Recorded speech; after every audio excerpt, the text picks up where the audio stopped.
नमस्कार मित्रांनो. तर आपल्या आयुष्यामध्ये पहिल्या गोष्टी खूप महत्त्वाच्या असतात आणि त्या नेहमी आपल्या मनात घर करून राहतात. जसे की पहिला पाऊस, पहिला मित्र किंवा पहिली सायकल असो किंवा आपल्या बालपणातलं पहिलं गाव. आज मी खूप आनंदी आहे कारण ज्या ठिकाणी मी आज जातोय ते माझं बालपणातलं पहिलं गाव चांदवड.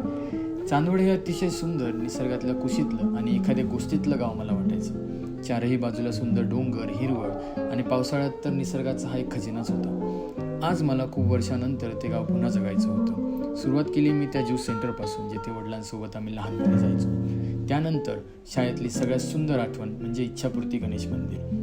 इथे आजही तशीच ऊर्जा आणि शांती मिळते जशी लहानपणी असायची आणि हा गणपती खरंच इच्छापूर्ती आहे.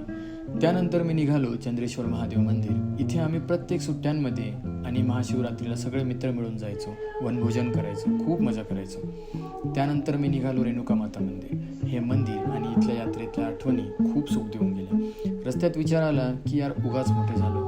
शाळा, कॉलेज, नोकरी या सगळ्यात गाव मागे राहिलं. गावातले मित्र, बालपणामध्ये साजरा केलेला एक एक सण किंवा मित्रांबरोबरचे उन्हाळ दिवस सगळं फक्त आठवणी म्हणून राहिलं. खरंच यार, आपण उगाच मोठे झालो.